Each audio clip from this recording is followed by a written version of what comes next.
katotohanan, balitang mapagkakatiwalaan, balitang may paggagamitan. Skip the scroll and stream at every 36 news stream. Kasama si Justin Dizon, neto makibalita, makialam, matuto at magdesisyon. Tama, magdesisyon ang tama, Skip the scroll and stream at every 36 news stream. Kasama si Justin Dizon, neto makibalita, makialam, matuto at magdesisyon na tama.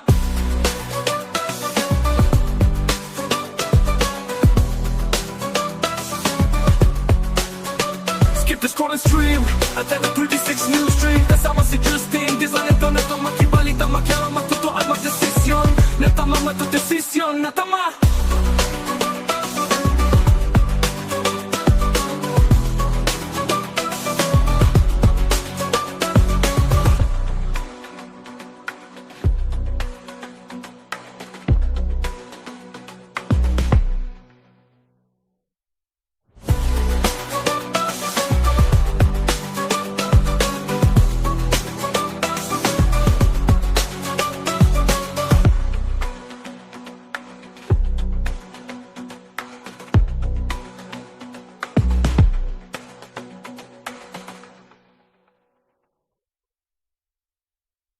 Balitang makatotohanan, balitang mapagkakatiwalaan, balitang may paggagamitan. Skip the scroll and stream at every 36 news stream. Kasama si Justin Dizon, neto makibalita, makialam, matuto at magdesisyon. Tama, magdesisyon ang tama, Skip the scroll and stream at every 36 news stream. Kasama si Justin Dizon, neto makibalita, makialam, matuto at magdesisyon na tama.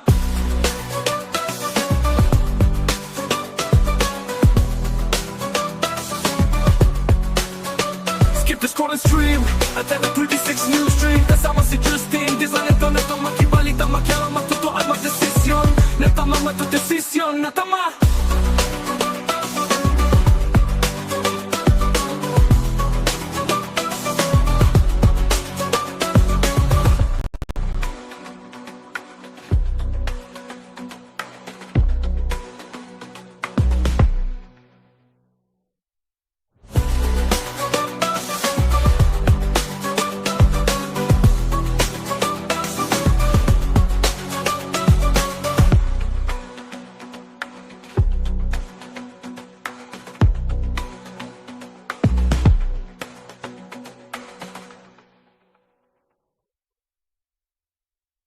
Balitang makatotohanan, balitang mapagkakatiwalaan, balitang may paggagamitan. Skip the scroll and stream at every 36 news stream. Kasama si Justin Dizon, neto makibalita, makialam, matuto at magdesisyon. Tama, magdesisyon ang tama, Skip the scroll and stream at every 36 news stream. Kasama si Justin Dizon, neto makibalita, makialam, matuto at magdesisyon na tama.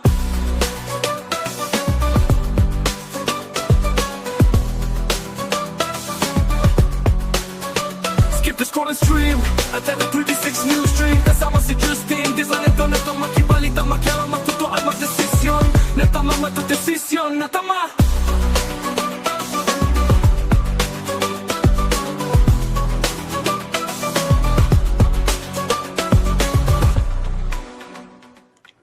Isang magandang araw ho ng Lunes mga kabalen at welcome ho sa inyong paboritong programa tuwing alas 10 ng umaga. Opo, aagahan na natin ang ating programa. Kanina napanood ho ninyo sa CLTV 36 at syempre sa RW 95.1 itong talakayan. Talakayan ngayon at napapanood na rin ho yan dito ho sa CLTV 36. Alas 9 ng umaga ay mapag-uusapan na yung mga iba't ibang kaganapan at balita dito sa atin sa Pampanga at sa buong Central Luzon. At syempre, susundan ho yan ng mga balita, impormasyong mapagkakatiwalaan, may paggagamitan. Yan ho ang pangako ng CLTV 36 News Stream sa atin hong halos 2 million followers dito po sa Facebook. Siyempre, live din ho tayo mga kabalen via Signal Channel 115, nationwide ho yan, Luzon, Visayas at Mindanao. At dito ho sa atin, Air Cable Converge Channel 71, dito ho sa Kalakhang Central Luzon sa ating 37 cable partners. Ganyan din ho sa Free TV Channel 36 dito po sa Pampanga. Skip the scroll and stream at every 36 news stream. Kasama si Justin Dizon, neto makibalita, makialam, matuto at magdesisyon. Eto, kumusta ho yung mga bumabiyahe? May salubong sa atin ang kabalen na si Jason Salape. Ayan, sasabihin niya, Di ko na lang babasahin yung explicit word, ano. Pero yan, ang traffic daw sa Balintawak, sabi ni Jason Salape. Ayan ho, speaking of traffic yan. Sige, silipin muna natin sitwasyon ng trapiko sa ilang bahagi po ng North Luzon Expressway para ho sa mga bumabiyahe ngayong araw ho ng Lunes, October 6, 2025.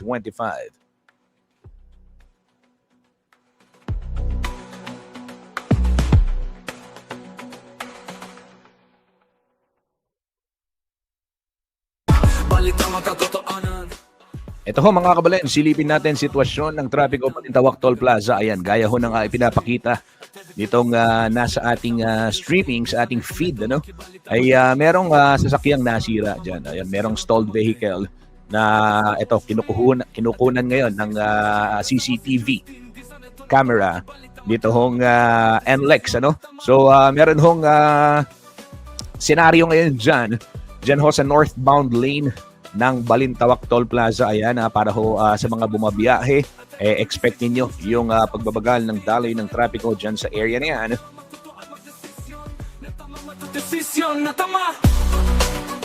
Kabalen, dito ho sa may Lawang Bato, Valenzuela, if you are headed south going to Metro Manila, asahan na rin ho yung traffic situation dyan ay bahagyang kumakapal na.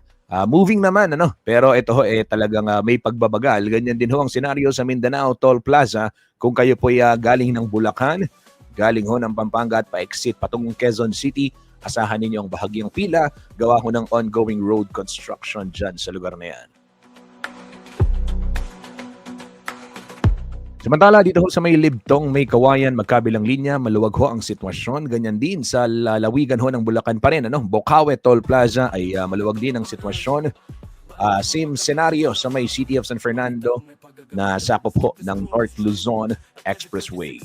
Kasama si Justin, di sa neto makibalita, makialam, matuto at magdesisyon. Tama, makidesisyon ang tama, Skip the scroll and stream at every 36 news stream. Kasama si Justin, di sa neto makibalita, makialam, matuto at magdesisyon na tama.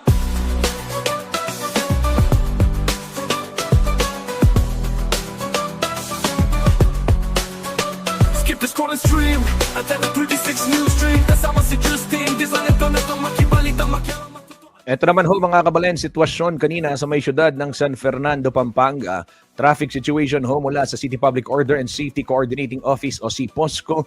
Diyan ho sa may area ng sakop, ano, yung Maimpis, anong tawag dito? Diosdado Macapagal Regional Government Center. Yan ho sa may sakop Maimpis, ano. And okay na, bukas na yung dalawang lane. At kaya naman fast moving ongoing pa rin yung road construction sa mga yung construction ng drainage rather, ano, yung kanal ho, yung kanilang tinatrabaho diyan mga kabalen. So yan ho, sitwasyon ng trapiko kaninang bandang 9:00 diyan ho sa may San Fernando mula po sa CPOSCO. Balitang makatotohanan, balitang mapagkakatiwalaan, balitang may paggagamitan. Skip the scroll and stream at every 36 news stream. Kasama si Justin, di sa neto makibalita, makialam, matuto at magdesisyon. Tama, makidesisyon ang tama, Ito ho mga kabalen, silipin naman natin yung magiging lagay ho ng panahon, magiging taya ng panahon mula po sa ating Weather Bureau.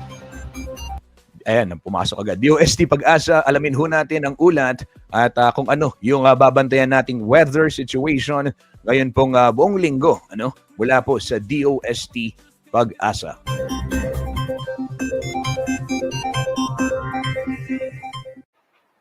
Magandang umaga mula sa Pag-asa Weather Forecasting Center. Ito ang ating update sa magiging tayo ng panahon sa susunod na 24 oras. Patuloy nating minomonitor itong bagyo sa labas ng ating Philippine Area of Responsibility at isa itong severe tropical storm na may international name na Halong. Latest location natin para sa bagyong ito kanina alas 3 ng umaga ay nasa layong 2,105 kilometers east-northeast ng extreme northern Luzon. May taglay itong lakas ng hangin na malapit sa gitna na umaabot ng 100 kilometers per hour at pagbugso na umaabot ng 125 kilometers per hour. Yung movement nito ay pa-northwestward ng mabagal. So sa ngayon, yung scenario natin para sa, yung most likely scenario natin para sa bagyong ito, less likely ito na pumasok ng ating Philippine Area of Responsibility. Pero in the event na pumasok man ito ng ating PAR, ang ibibigay nating local name para sa bagyong ito ay Kedan. Pero in both of these scenarios, pumasok man or hindi itong si Bagyong Halong, so pag pumasok man ito, dadaplace lang ito sa northern boundary ng ating PAR, ay hindi ito magdudulot ng epekto sa kalagayan ng ating panahon as well as sa kalagayan ng ating karagatan. So mananatiling malayo itong sentro ni Bagyong Halong sa ating bansa sa mga susunod na araw. At samantala, sa kasalukuyan may minomonitor tayong cloud cluster sa labas ng ating Philippine Area of Responsibility dito sa southern area or sa baba ni Bagyong Halong. So malayo ito sa ating bansa at inaasahan natin or hindi natin inaalis yung posibilidad ng development into a low pressure area within the day or sa mga susunod na araw. So both of these weather disturbances, itong Bagyong Halong as well as itong cloud cluster na posibleng maging low pressure area, mananatili pong malayo sila sa ating bansa at wala magiging direktang epekto sa ating panahon. For today, ngayong araw, asahan natin yung epekto ng Intertropical Convergence Zone o yung ITCZ. Ito yung salubungan ng hangin mula sa northern and southern hemisphere na kasalukuyang nakakaapekto sa southern Mindanao. So itong area ng Zamboanga Peninsula at Barm for today, asahan natin yung mataas na tsansa ng mga kaulapan at mga pag-ulan. Samantala sa Metro Manila at nalalabing bahagi ng ating bansa, magpapatuloy nga itong maaliwalas sa panahon. Generally fair weather conditions, maliban na lamang sa mga biglaan at panandaliang pag-ulan na dulot ng thunderstorms. Para naman sa magiging lagay ng ating panahon ngayong araw dito sa Luzon, Metro Manila and most of Luzon, inasahan natin ang generally maaliwalas na panahon for today. Partly cloudy to cloudy skies, pero hindi nangangahulugang wala na tayong pag-ulan na mararanasan. Nandyan pa rin yung mga usual afternoon to evening na mga rain showers or thunderstorms. Maximum temperature forecast para sa Lawag ngayong araw, posibleng umabot ng 31 degrees Celsius. 34 degrees sa Tuguegarao, 24 degrees sa Baguio City. Maximum temperature forecast for Metro Manila for today, posibleng umabot ng 32 degrees Celsius. 28 degrees sa Tagaytay at 33 degrees Celsius sa Legazpi City. Dito naman sa area ng Palawan, Visayas at sa Mindanao, dahil nga sa ITCZ, itong area ng Zamboanga Peninsula at Barm, so generally itong southern portion ng Mindanao, ngayong araw asahan po natin yung mataas na chance ng mga kaulapan. So makulimlim na panahon throughout the day at mga kalat-kalat na pag-ulan and thunderstorms ang ating inaasahan. So ngayong madaling araw pa lamang, itong western and southern portions ng Mindanao nakapagtala nga tayo ng thunderstorm activity. So may mga early morning thunderstorms tayong kasalukuyang nararanasan over these areas. Asahan natin na as the day progresses or later in the day, ay mas marami pang lugar sa Mindanao ang makakaranas ng mga thunderstorms. So asahan natin yung makulimlim na panahon throughout Mindanao pagsapit ng afternoon to evening. Nadulot nga ng Intertropical Convergence Zone. Samantala itong area ng Palawan at Visayas, mananatiling generally fair weather yung ating mararanasan. Pero like Luzon, asahan pa rin natin yung mga tsansa ng thunderstorms sa hapon or sa gabi. Maximum temperature forecast for Kalayaan Islands ngayong araw, posibleng umabot ng 31 degrees Celsius. 33 degrees sa Puerto Princesa, 32 degrees sa Iloilo at Cebu at 33 degrees sa Tacloban City. Maximum temperature forecast for Cagayan de Oro ngayong araw, posibleng umabot ng 31 degrees Celsius. 33 degrees sa Davao at 33 degrees rin dito sa area ng Zamboanga. Sa kalagayan naman ng ating karagatan, sa kasalukuyan, walang nakataas na gale warning at banayad hanggang sa katamtamang pag-alon ang mararanasan sa malaking bahagi ng ating bansa. Gayunpaman, iba yung pag-ingat pa rin sa ating mga kababayan na maglalayag sapagkat kung meron tayong offshore thunderstorm activity, ito yung mga pag-ulan sa ating mga dagat baybayin. Asahan natin yung mga pagbugso ng hangin, kakibat ito yung bahagyang pagtaas ng ating mga alon. Para naman sa ating weather outlook sa mga susunod na araw, so sa araw ng Martes hanggang sa Biyernes, October 7 to 10, bukas hanggang sa Miyerkules, asahan natin magpapatuloy yung mga pag-ulan na dulot ng ITCZ dito sa southern portion ng Mindanao. Posibleng umakyat yung axis ng ITCZ at magdulot ng pag-ulan sa Palawan at sa western section ng Visayas. So tomorrow until Wednesday, asahan natin yung makulimlim na panahon at mga pag-ulan na dulot ng ITCZ sa area ng Zamboanga Peninsula, Barm, dito sa area ng Western Visayas, Negros Island Region, Palawan, possible na dito rin sa area ng Northern Mindanao. Kaya patuloy tayong maging handa at alerto sa mga banta ng flooding or landslides over these areas dahil posible tayong makaranas ng mga pag-ulan sa mga susunod na araw. Pagsapit naman ng Thursday to Friday ay makakaranas tayo ng generally fair weather conditions sa malaking bahagi ng ating bansa. Posible pa rin umiral yung ITCZ sa southern portion ng Mindanao, pero mababawasan na yung mga pag-ulan. So, yung bulk ng pag-ulan na lamang ay sa bandang hapon o sa gabi. So, generally fair weather throughout the country, pero ayun nga po, magdala pa rin tayo ng pananggalang sa ulan dahil nandyan pa rin yung mga usual afternoon to evening na mga rain showers or thunderstorms. So, inuulit ko po yung dalawang weather disturbance sa labas, itong si Bagyong Halong, as well as yung cloud cluster na malayo sa ating bansa na posible maging low pressure area within the day or sa mga susunod na araw, ay wala po itong magiging direktang epekto sa lagay ng ating panahon. So yung significant weather system na iira sa ating bansa ay itong ITCZ sa may southern portion ng Mindanao at possible tumaas nga dito sa western portion ng Visayas yung axis nito. Ang haring araw sa Kamunilaan ay sisikat mamayang 5:46 ng umaga at lulubog naman mamaya sa ganap na 5:42 ng hapon. At para sa karagdagang impormasyon tungkol sa ulat panahon, lalong-lalo sa ating mga localized advisories, mga rainfall advisories, heavy rainfall warnings, or thunderstorm advisories, i-follow kami sa aming social media accounts at DUST_Pag-asa. Mag-subscribe na rin kayo sa aming YouTube channel sa DUST Pag-asa Weather Report at palaging bistahin ang aming official website sa pag-asa.dust.gov.ph at panahon.gov.ph. At yan lamang po ang latest mula dito sa Pag-asa Weather Forecasting Center. Magandang umaga sa ating lahat. Ako po si Dan Villamin Nagulat.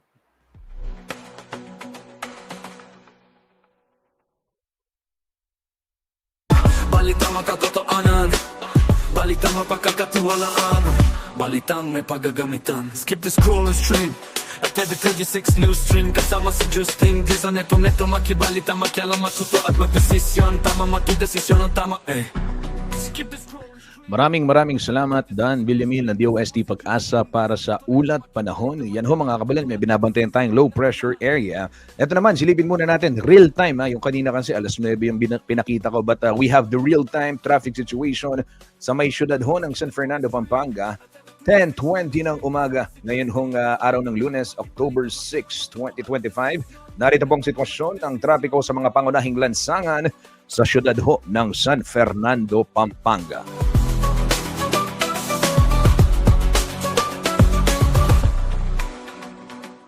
Ito ho mga kabalan, gaya ng pinakita ko kanina, ito hong sa may area ng Sakop Maimpis, light traffic. Tuloy-tuloy pa rin ang andar ng mga sasakyan sa kabila ho ng ongoing construction ng mga drainage dyan ho sa magkabilang linya. Dito hong portion ng Maimpis sa MacArthur Highway. Sa may Del Rosario, ganyan din ho, light traffic ang sitwasyon. At pagdating naman ng San Isidro, after ho ng tawag dito Pilar Village, may konting build up dyan dahil bottleneck yan, pero nakikita natin San Isidro bumibilis na yung daloy ng trapiko. Ganyan din ho sa may Dolores portion dito pong MacArthur Highway, sakop po ng syudad ng San Fernando. Pero pagtawid ho ninyo ng intersection, if you are headed to tawag dito San Fernando downtown, ken pong Kabalenan, southbound, ay asahan ho ninyo yung moderate traffic flow dyan ho sa tapat ng Makabakle JBL General Memorial General Hospital, JBL MGH. Ayan, yan ipuking Makabakle, Dolores, San Fernando. Dito ho sa may Santo Niño at Palawe area, light traffic. Ganyan din ho yung Jose Bad Santos Avenue na sakop ho ng syudad ng San Fernando. Doon nakikita natin dito sa ating feed, may makapal na volume ng mga sasakyan going to Mexico. Din going to San Fernando, but still in all, maluwag ho ang mga kalsada sa syudad ng San Fernando. Ingat ho sa lahat ng mga babiyahe ngayong araw ho ng Lunes, October 6.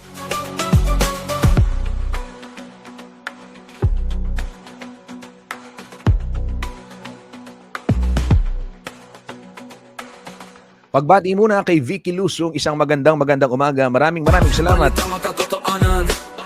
sa pagtutok dito sa ating programang CLTV 36 Newsstream. Kumusta ho kayo, Ma'am Vicky? At sana nasa mabuti kayong kalagayan sa mga oras na ito.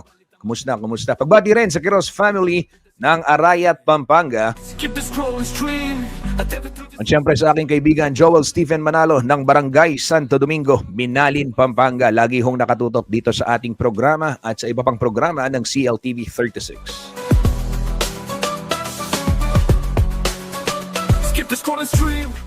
Kabayan, ako'y magpapatalastas muna sa aking pagbabalik. Ihahatid ko po sa inyo ang detalye ng mga balitang dapat ninyong malaman ngayong araw ng Lunes, October 6, 2025. Wag ho kayong aalis. Magbabalik po ang CLTV 36 Newsstream.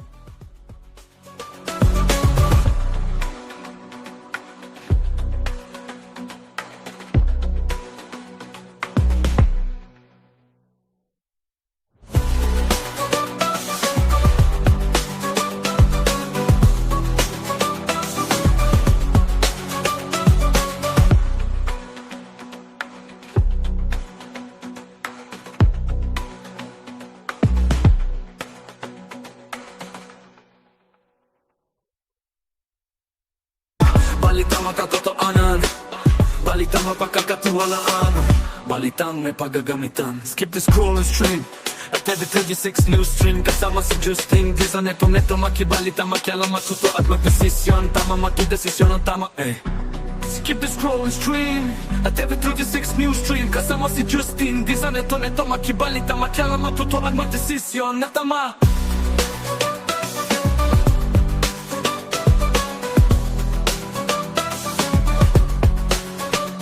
The scroll and stream at TV36 News Stream. Kasama si Justin Disa, neto makibalita, makialam, matuto at magdesisyon na tama, matudesisyon na tama.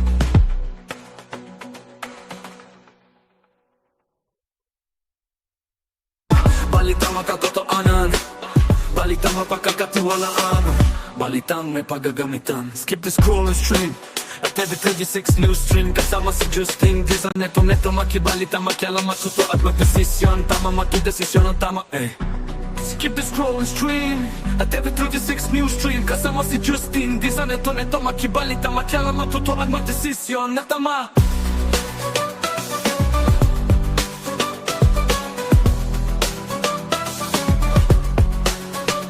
The scroll and stream at TV36 News Stream. Kasama si Justin Disa, neto makibalita, makialam, matuto at magdesisyon na tama, matudesisyon na tama.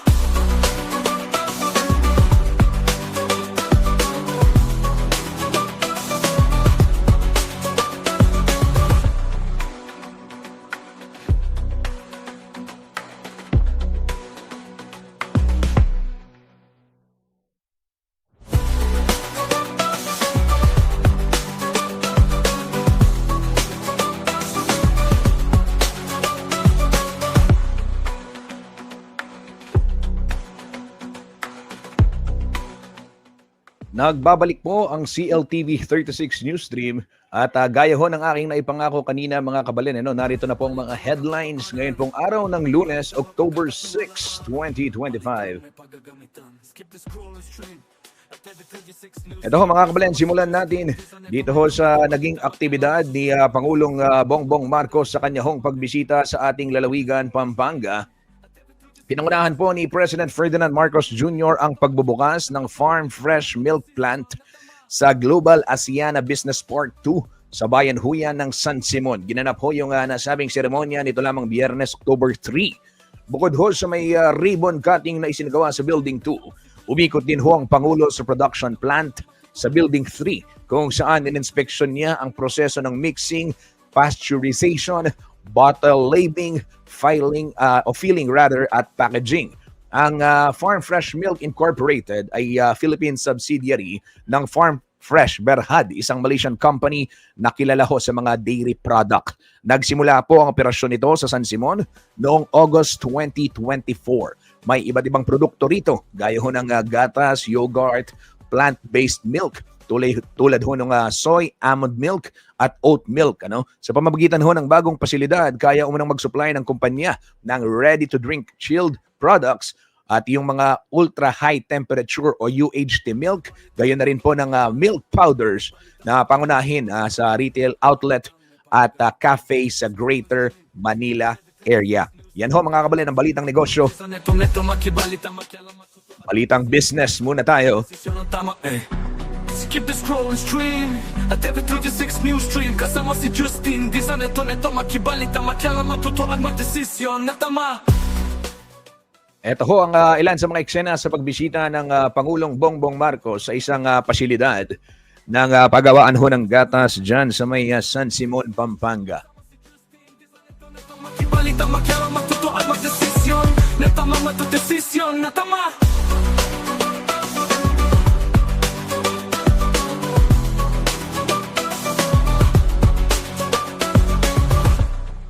Ito naman mga kabalen, sa ibahong balita ay nagsagawa ho ng kilos protesta ang ilang mga mamamayan ng Santo Tomas, Pampanga.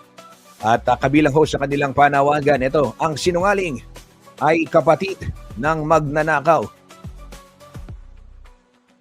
Ito ho mga kabalen, ay nagmula ho ito doon sa usapin. Ito, basahin ko yung detalye. Nagsagawa ho ng kilos protesta ang ilang residente ng Santo Tomas, Pampanga dito pong linggo, October 5, upang kondinahin ang umano'y maanomaliang proyekto ng flood control sa kanilang lugar. Sa kanilang mga banner at placard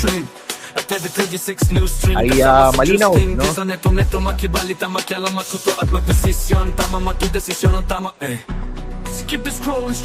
Ayan, sa kanilang mga banner at placard, malinaw naman na kanila hong ipinanawagan, binigyan din nila yung flood control project sa Barangay San Matias, ang parehong proyekto na inuulat na po ng CLTV 36 News na may issue sa coordinates. Kalaunan, itinama ito ng Department of Public Works and Highways matapos deklara ang proyekto bilang suspended. And at mga kabalen, matapos ito po matapos ideklara ang proyekto bilang suspended, taliwas na unang tarpaulin na nakapaskil sa lugar. Hanggang sa kasalukuyan, wala pa rin pong formal na tugon ng DPWH Region 3 sa request ng CLTV 36 News para sa paglilinaw ng mga datos kaugnay ng Dalakitan Bridge Phase 2 sa San Matias.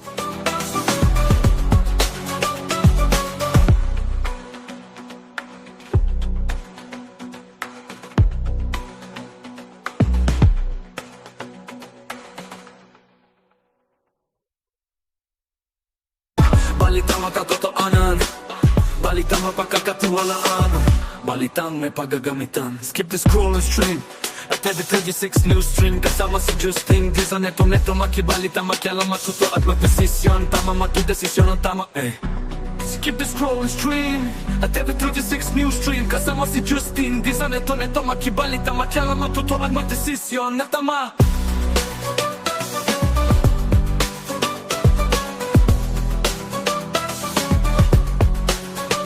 Skip the scroll and stream at TV36 news stream kasama si Justin di sa neto makibalita makialam matuto at magdesisyon na tama matudesisyon na tama.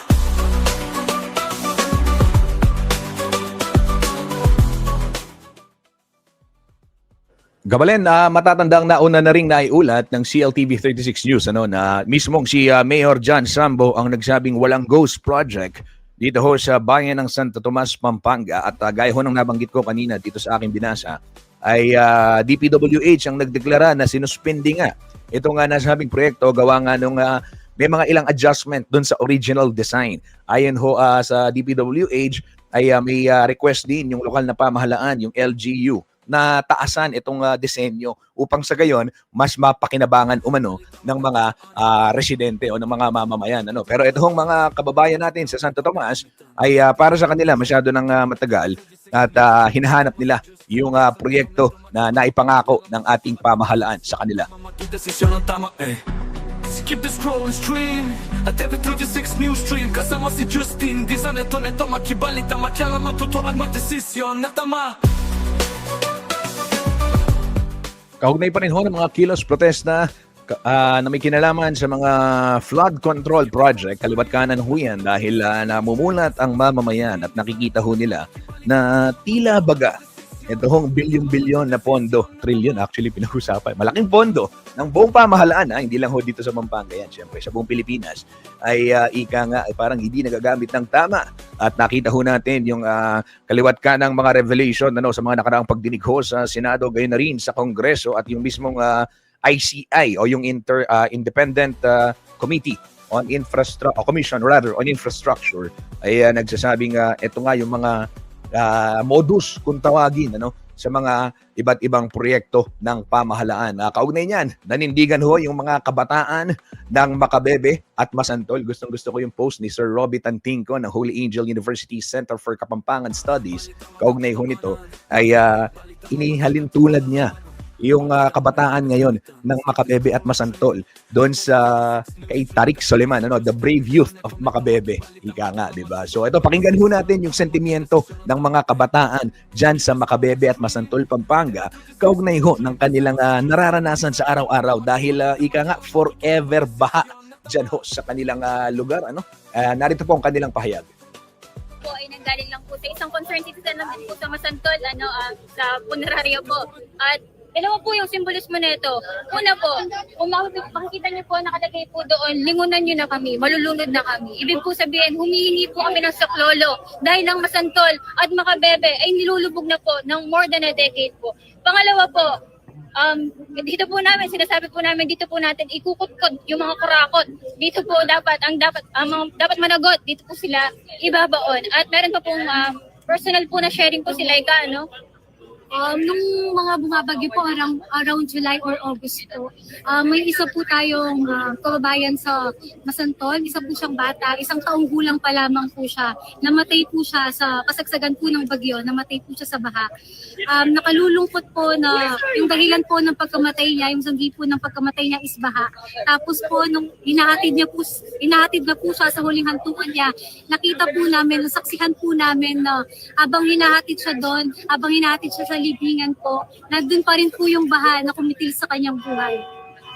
Hanggang ngayon po, yung baha po na yun nandoon pa rin po, patuloy pa rin nagdurusa yung mga kababayan niya. At sana managot na yung mga nangungurakot. Kaya may baha po hindi lang dahil sa climate change. Dahil po yan sa walang genuine na plano para sa atin. Sana po mapakinggan po nila tayo. Sana po maawa po sila. Dahil sobrang nahihirapan na po kami. Unang-una po, ito pong kabaong po ay nanggaling lang po sa isang concerned citizen lang po sa Masantol, sa punerarya po. At dalawa po yung simbolismo. Yan ho, kabalen, ang pahayag nitong mga residente ng bayan ng Masantol at Macabebe, Pampanga. At gaya ho ng aking binabanggit, sila ho'y ika nga, sawang-sawa na dito sa kanilang nararanasan. Actually, alam niyo, meron ho kaming case study. Kung di niyo pa napapanood, kwento ko na lamang sa inyo. Meron hong na-interview ang ating kasamang si Ashley Punsalan at Kabayan Art Consuelo. Opo, dyan ho sa may Macabebe. Dyan pa lamang sa Bukana pa lamang, hindi pa naman doon sa pinaka malalalim na portion. Pero yung kanilang bahay, nilubog na po. At kwento ho nitong ating na-interview ng ating news team. Kahit na umaaraw, baha talaga sa kanila. And imagine this, mga kabalen, naliligo sila nang nakalubog yung kalahati ng kanilang katawan sa baha. Dahil lubog ang kanilang bahay, lubog ang kanilang banyo, may baha sa loob ng sala, sa loob ng kusina, yun hong kanilang tinutulugan, mga kabalen, ay ito na lang papag na siyang nagsisilbing dining area na lang din pagkakain sila. After nilang kumain doon, dilikpitin nila yun, doon sila matutulog dahil yun na lang tangi yung hindi naaabot ng tubig sa kanilang bahay. So imagine this, araw-araw kang naliligo pero kalahati ng katawan mo nakalubog sa baha. Yan ho ang sitwasyon ng ating mga kababayan. Meron hong mga nakakaranas noon. And I don't think, hindi nakikita ito ng mga nasa gobyerno. Mukhang nakikita naman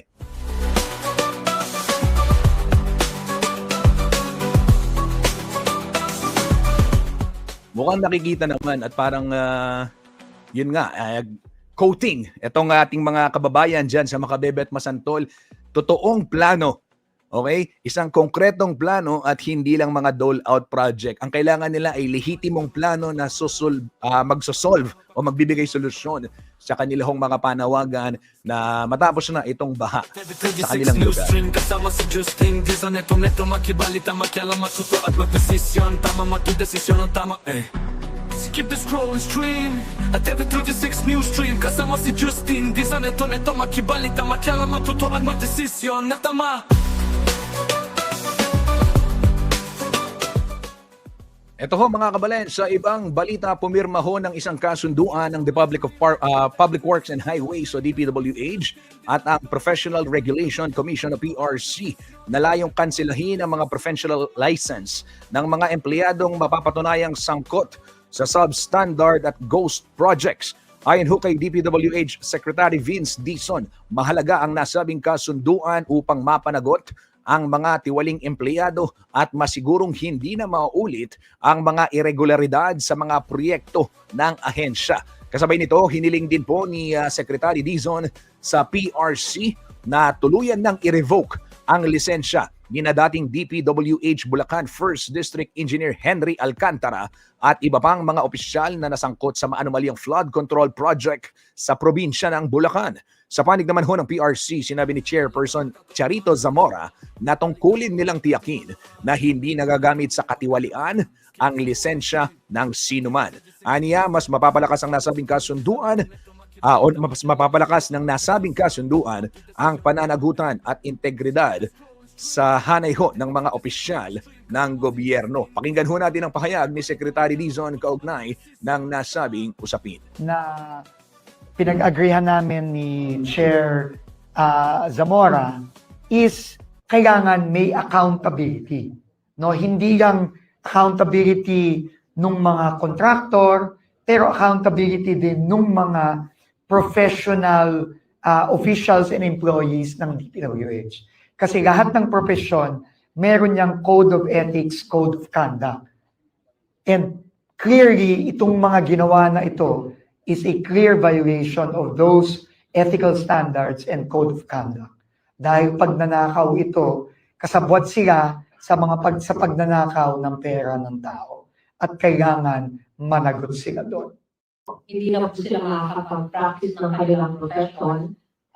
Once ma-revoke po ang kanilang mga lisensya, ibig sabihin, pag sila ay nag-practice despite the revocation of their license, tinuloy nila yung pag-practice ng pagiging inhinyero nila, or accountant, or architect, illegal practice na po yun. So, ang importante lang dito na pinag-agreehan namin ni Chair Zamora is kailangan may accountability. No, hindi lang accountability nung mga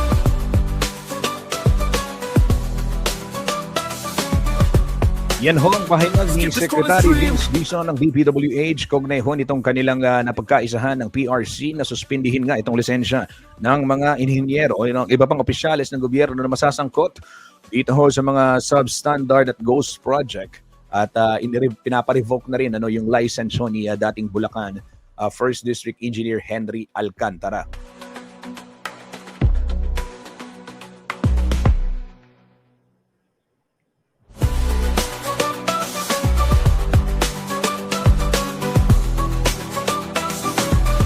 Ito naman ho mga kabalen, sa ibang balita, binuksan ho ng Pampanga Chamber of Commerce and Industry Incorporated o PAMCHAM ang mas pinalakas na ugnayan sa Philippine Chamber of Commerce and Industry o PCCI North Luzon sa ginanap hong 3rd General Membership Meeting sa Angeles City. Sumentro pong naturang pagpupulong sa pagtatalakay sa pagpapalago ng agrikultura at pagtugon sa hamon ng climate change. Tampok po dito yung dalawang speaker mula sa PCCI na sina Paul Kuyengkeng, chairman ho ng Agriculture Committee, at Joel Ryan Tugade, ang chairman naman ng SDG Committee.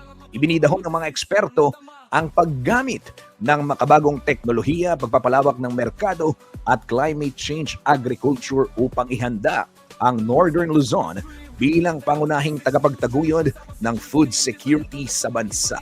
Sa pagtatapos ho ng pagpupulong na dinaluhan ng iba't ibang stakeholders, gayon na rin ng mga business leader, Iginiit po ng PAMCHAM at ng PCCI North Luzon ang kanilang paninindigang magtulungan para sa isang matatag, makabago at sustainable agriculture.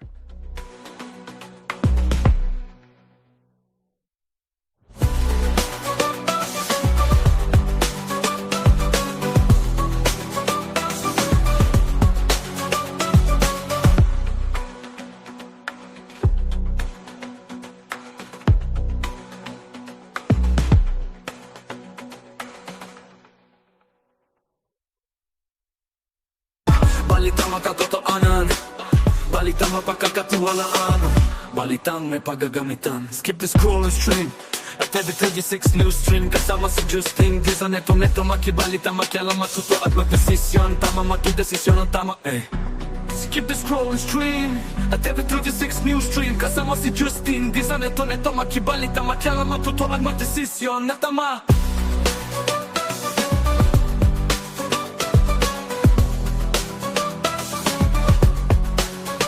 Skip the scroll and stream at every 36 news stream.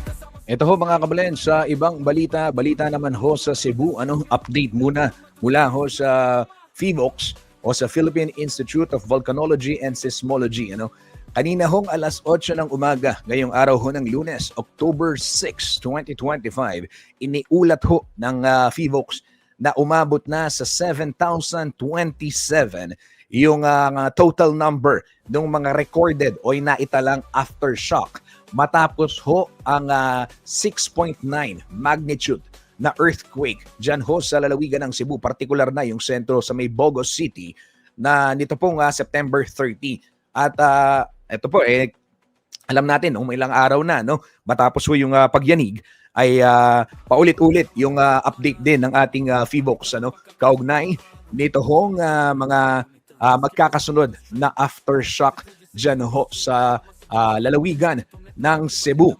Doon ho sa bilang na yun ay 1,375 yung naitala, yung 31 ho mga kabalen ang naramdaman ng ating mga kababayan. Yung mga aftershock merong magnitude 1 aabot hanggang magnitude 5 And ayon ho sa PHIVOLCS ay ito ho nag-identify na sila. Na-identify na nila yung fault na siya pong nagdulot ng nasabing malakas na pagyanig. At ito po ay nahanap ng quick response team ng PHIVOLCS dyan sa may inland extension na kung tawagin ay Bogo Bay Fault, dyan ho sa may Sitio Looc, Barangay Nailon, Bogo City, Cebu.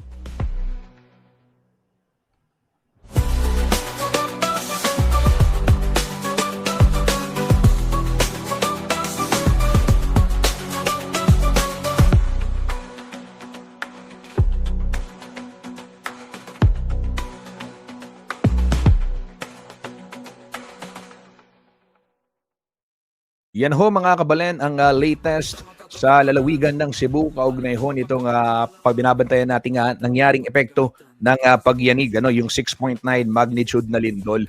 Diyan ho sa may Bogos City yung sentro. Sa iba naman hong balita, kinilala po ang Clark Freeport Zone at syempre sa pangunguna ho ng Clark Development Corporation bilang top investment destination dito po sa Central Luzon. Kung ano ho yung aking tinutukoy, alamin ho natin dito sa ulat na ito. Unti-unti nang nagbubunga ang pagpasok ng investment at locator sa Clark Freeport Zone na malaki ang kontribusyon sa ekonomiya at kaunlaran ng bansa. Nangunang Clark bilang top investment destination sa Central Luzon sa unang 6 na buwan ng 2025. Makaraang makamit ang pinakamalaking bahagi ng pledged investment sa rehiyon. Inanunsyo ito ng Department of Economy, Planning and Development o DepDev Region 3 sa isinagawang Philippine Economic Briefing o PEB nitong September 22. Ayon kay Nerissa Esguera, Director ng DepDev Region 3, naungusan ng Clark Development Corporation o CDC ang 3 pang key investment and promotion agency sa Central Luzon. Naitala raw rito ang paglago sa sektor ng turismo, Information and Communication Technology o ICT, Industrial, Commercial at Services Industries. Pumakalo naman ang Clark sa most preferred investment destination sa buong bansa, makaraang mahakuha ng 11% ng total local and foreign pledges. Samantala, Nagtipon sa nangyaring pulong ang mga national at regional government officials at mga investors upang talakayin ang direksyon ng ekonomiya at mga umuusbong na oportunidad ukol rito. Kasama nga sa mga dumalo sa briefing si CDC President and CEO Attorney Agnes Viesi de Manadera at si Bases Conversion and Development Authority o BCDA President and CEO Engineer Joshua Bingkang. Ang CDC ay subsidiary ng BCDA. Ang PEB ay prioridad na inisyatiba ng pamahalaan na layong palakasin ang transparency, kumpiyansa ng mga mamumuhunan at inklusibong paglago sa pamamagitan ng napapanahong pagbabahagi ng datos sa performance ng ekonomiya at ipinapatupad na polisiya. Ako si Jody Dizon Mercado para sa CLTV 36 News.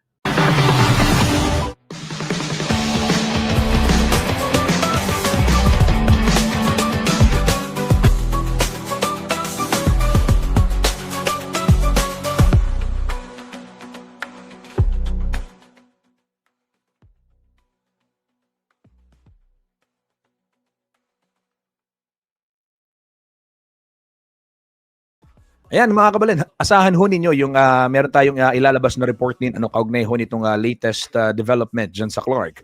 At ano nga ba yung mga investment sa pagtatapos ho ng sa pagsisimula ng fourth quarter ng taon sa pagtatapos nitong taon. At syempre, ano yung forecast? Ano yung aasahan din natin na magiging investment climate dyan ho sa Clark? Sa susunod na taon, yan ho yung ating tinatrabahong storya ay asahan ho ninyo na aming ilalabas sa lalong madaling panahon yan. At sa ibang balita naman, mga kabalin, ito, tuloy-tuloy tayo. Alam nyo ho ba yung tinatawag na Cavite Bataan Interlink Bridge? No? Ito ho yung tulay na magdurugtong sa lalawigan ng Bataan hanggang sa lalawigan ng Cavite. Tatawid ho ito ng Manila Bay. Dahil ho sa mga anomalya na kinasasangkutan ng DPWH kamakailan, ay pinili hong i-live na yung kanilang bidding process. At kung ano yan, ay narito po ang report, mga kabalin. Panoorin natin ang ulat na ito. Inanunsyo ng Department of Public Works and Highways o DPWH itong September 30 na 8 bidders ang lumahok sa bidding para sa Contract Package 1 o CPI ng Bataan-Cavite Interlink Bridge. Sa isang pahayag, sinabi ni DPWH Secretary Vince Dizon na opisyal nang binuksan ang price bid sa proyekto na naka-livestream upang matiyak ang transparency, public access at accountability alinsunod sa direktiba ni Pangulong Ferdinand Marcos Jr. Kabilang sa bidders ang Beijing Urban Construction Group Company, DM Consunji Incorporated, China Harbor Engineering Company, Sino Road and Bridge Group Company, EEI PMI Joint Venture, POSCO ENC Santa Clara Joint Venture, China Hui Company of Fuyan Road and Bridge Construction Group Company Consortium, at Hunan Road and Bridge Construction Group and China Civil Engineering Construction Corporated Joint Venture. Nauna na ang naisumite at binuksan ang technical bids noong May 20 sa DPWH Central Office. Sakop ng CPI ang construction ng Bataan Land Approach na gagastusan ng 7.25 billion pesos. Kasama sa major structure components ang Trumpet Interchange na magdudugtong sa Roman Highway, Roman Interchange Bridge, Alas Asin Main Bridge, Alas Asin Overpass Bridge, Mountain View Overpass Bridge, Mountain View Waterway Bridge at Bataan Land Viaduct. Ang 32.15 km BCIB project ang magiging pinakamahabang tulay na tatawid ng katubigan sa bansa. Target nitong paikliin sa 45 minutes ang biyahe mula Bataan hanggang Cavite at paluwagin ng matinding traffic sa Metro Manila. Sa State of the Nation address ni PBBM nitong Hulyo, tinayak niya na sisimulan na ang konstruksyon ng modernong tulay bago matapos ang taon. Ang kabuuang proyekto ay popondohan ng mahigit 3 bilyong dolyar ng Asian Development Bank at ng Asian Infrastructure Investment Bank. Rainiela Tugay, CLTV 36 News. Skip the scrolling stream at 36 News Stream. Kasama si Justine, di sa neto makibalita, makialam, matuto at magdesisyon. Natama, matudesisyon, natama.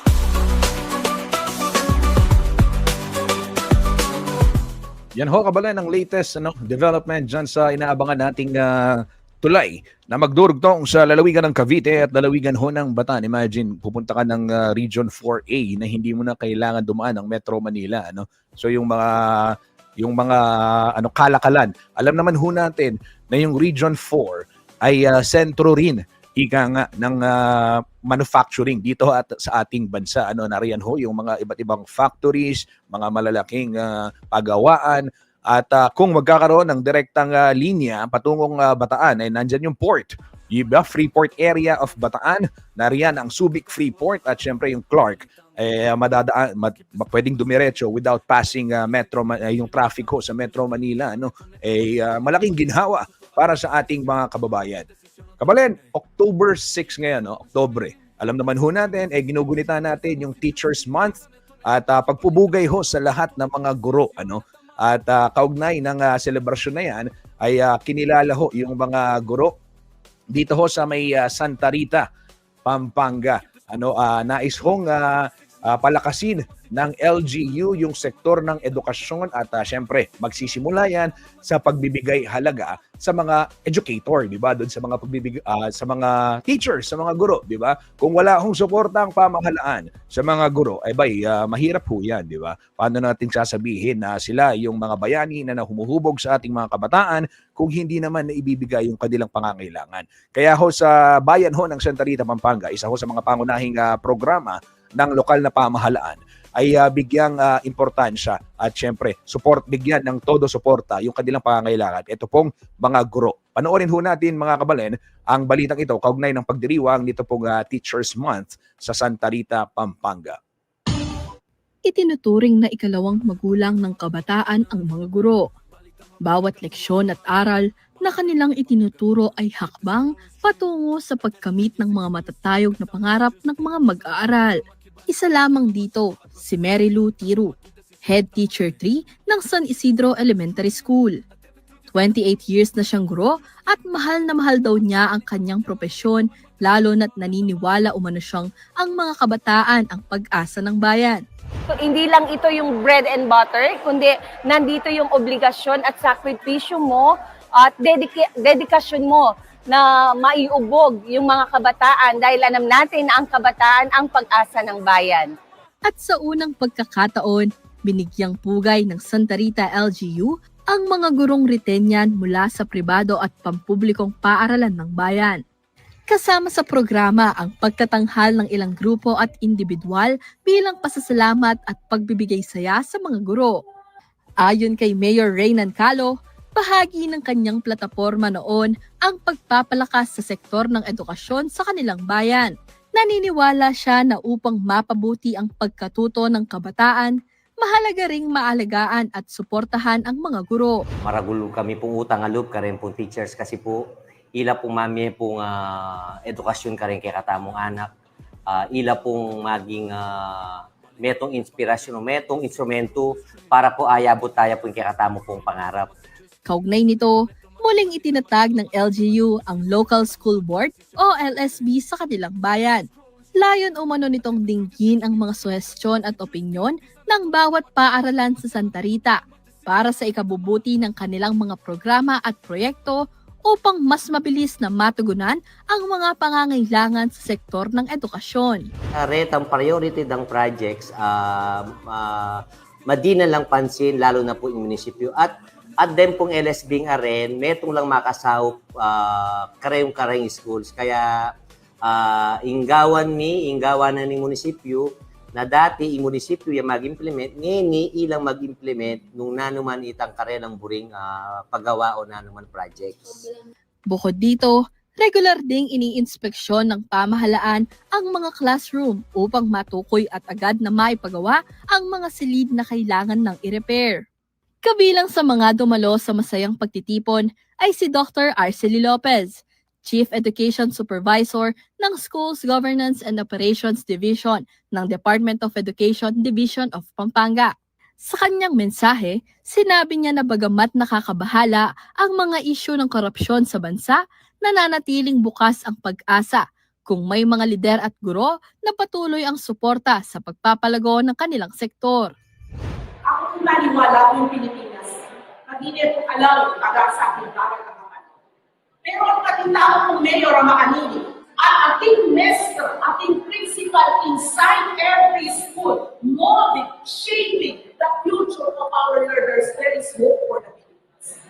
Nagpasalamat naman si Emily Maninang, Santa Rita Public Schools District Supervisor, sa pagkilala ng LGU sa sipag, tiyaga at sakripisyo ng mga guro sa kanilang bayan. Ito ay napakahalaga, hindi lamang dahil mapapahinga sila ng isang araw, kundi ito ay napakahalaga dahil naranasan namin at naramdaman namin yung appreciation, yung pagpapahalaga. Kami muna ang bida. Break muna kami sa work. Itong celebration na ito, tunay na nakapagpapataas at pag-aangat ng pakiramdam ng mga kaguruan.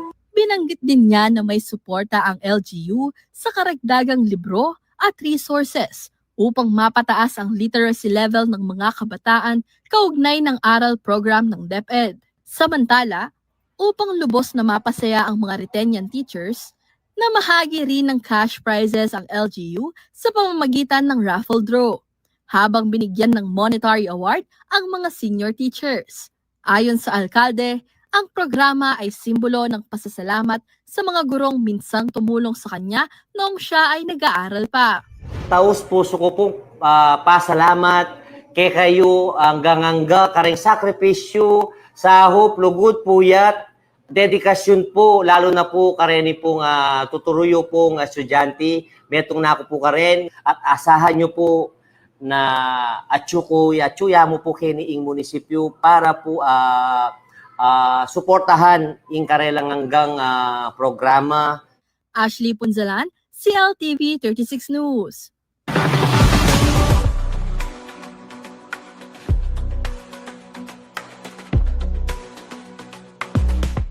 Kabalayan yan ho mga balitang kinalap ng CLTV 36 News and Current Affairs. Tumutok lamang ho dito sa ating social media pages para ho manatiling updated sa iba't ibang kaganaman dito ho sa Central Luzon at maging sa buong Pilipinas at buong mundo actually na meron ho kinalaman sa ating mga mamamayan ng Gitnang Luzon. Muli, Justin Dizon po magpapaalam na antabayanan ang pasada balita mamayang alas 12 ng tanghali at mamayang alas 6 naman ang CLTV 36 News kasama po si JM De Jesus. Kabalan, ingat ho tayo at happy Monday sa lahat. God bless everyone.